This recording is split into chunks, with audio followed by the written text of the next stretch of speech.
तुम्हाला काय नेमकं बोलायचं? माझ्यावरती जे काही आरोप होत आहेत सोशल मीडियाच्या माध्यमातून त्या प्रत्येकाला उत्तर देण्यासाठी आजची ही प्रेस आहे।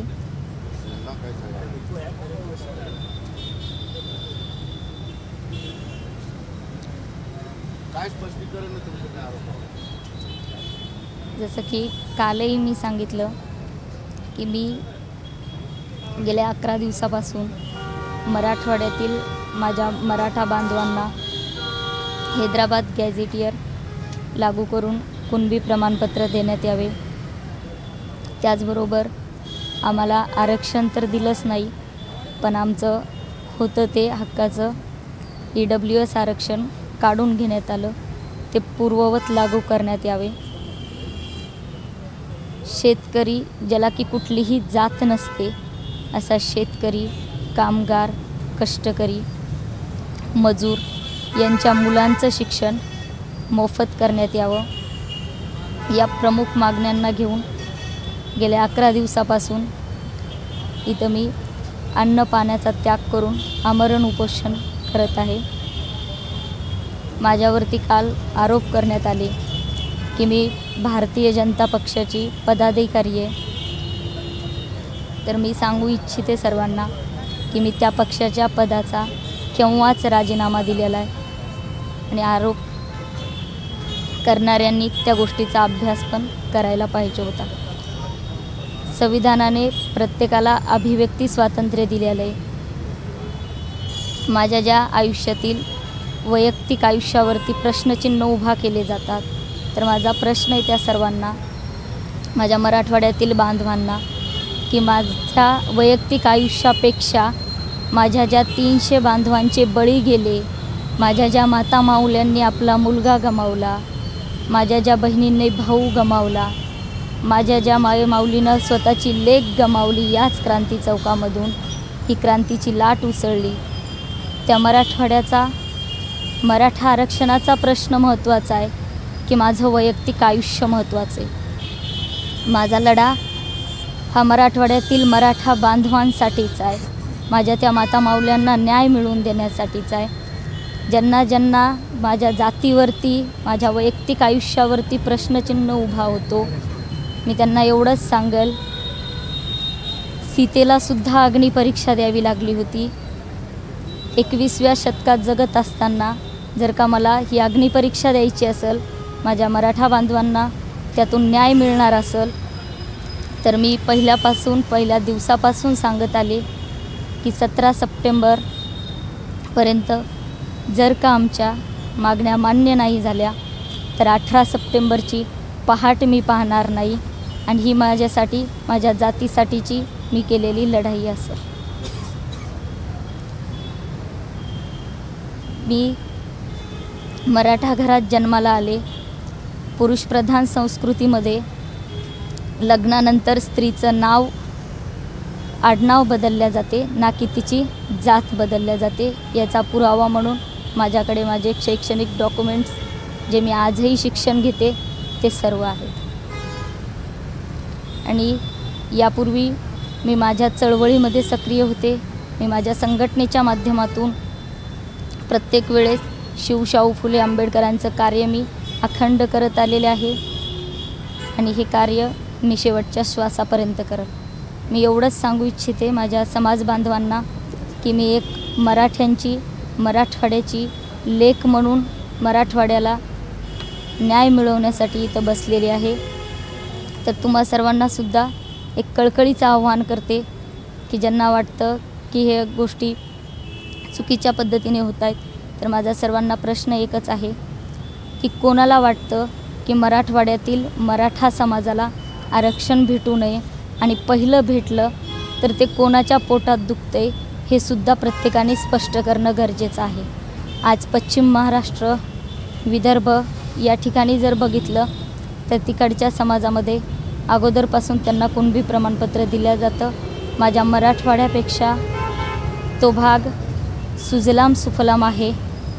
मग माझ्या मराठवाड्याला न्याय जर भेटत असेल तर कोणाला तो नको आहे?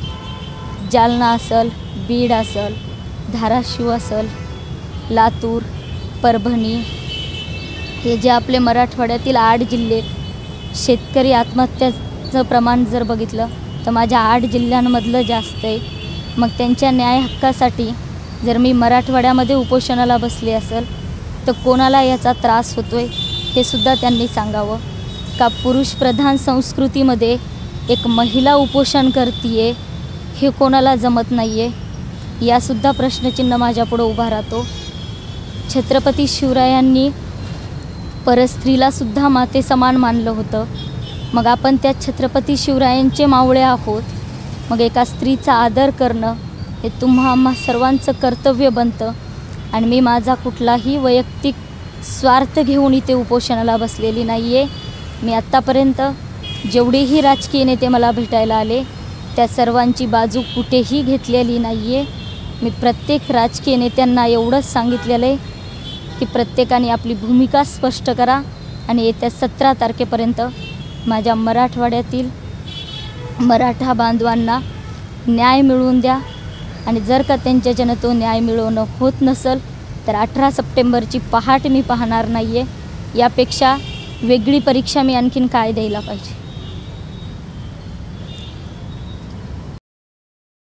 काय उद्देश असावा? त्यात राजकारण आहे का वाटतं? मराठा आरक्षण हा विषय सर्वांनी राजकारणाचा बनवलेला आहे. मला असं वाटतं की येत्या विधानसभेच्या अगोदर जर माझ्या मराठवाड्याला न्याय भेटला नाही तर नक्कीच परत एकदा आपलं पानिपत झाल्याशिवाय राहणार नाही आहे. त्यामुळे मी 17 सप्टेंबरचा परत अल्टिमेटम सरकारला देते आहे. सरकार लाडकी बहीणसारखी योजना राबवते. मग मराठा समाजाची मराठवाड्यातील त्यांना ही लाडकी बहीण दिसत नाही आहे का? मग सरकार आमची आणखीन कित्येक बळी घेणार आहे. मनोज जरांगे पाटील यांचं आंदोलन तुम्हाला सगळ्यांना माहीत आहे. तुमचंही आंदोलन या ठिकाणी सुरू आहे. दोघांच्या मागण्या सारख्याच आहेत. तुम्हाला असं का वाटतं की आपण हे आंदोलन करायला पाहिजे या विषयावर? मी पहिलेही सांगितलेले की माझी मागणी ही मराठवाड्यापुरती आहे आणि मराठवाड्याला न्याय मिळाला पाहिजे यासाठीचं मी हे आंदोलन चालू केलेलं आहे. आणि कुठलंही आंदोलन असेल, कुठलंही उपोषण असेल, हे व्यक्तिनिहाय नसता, तो प्रश्ननिहाय असायला पाहिजे. तो मुद्दा मार्गी लागला पाहिजे. या पद्धतीनं ते चाललं गेलं पाहिजे. हा राजीनामा जे जातीचं दाखव ते दाखव ना, दाखवतं खरं. ज्यांना माझ्या जातीवरती आक्षेप होता हे त्यांच्यासाठी. हे काय जन्म प्रमाणपत्र आहे का? काय प्रमाणपत्र कसलं आहे ते? हे रिझल्ट आहे. ओपनमध्ये जात नसते. ते माझं शालेय शिक्षणाचं आहे. हा राजीनामा मी दिलेला आहे. त्याची तारीख आहे. हा राजीनामा आहे, डेट आहे त्यावर.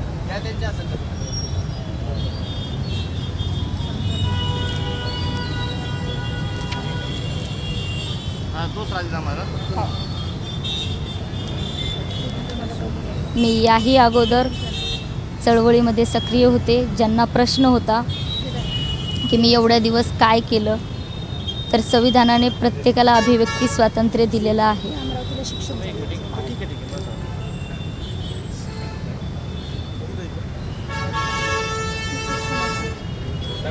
मीडियावर तुमच्या आडनावावरून पोस्ट येतात, संभ्रम निर्माण होतोय. त्याच्यावर थोडंसं भाष्य करावं की नेमकं आडनावाचं काय आहे? मी पहिलेही सांगितलं की पुरुषप्रधान संस्कृतीमध्ये लग्न झाल्याच्या नंतर महिलेचं आडनाव बदलल्या जाते, ना की महिलेची जात बदलल्या जात नाही. त्यामुळे 21व्या शतकात जगताना मला पूर्णपणे अधिकार आहे की आपण कोणतं नाव लावायचं, कोणतं नाही. राजकारणामध्ये जर बघितलं, मला कुठल्याही व्यक्तीचं नाव घेऊन राजकारण करायचं नाही आहे.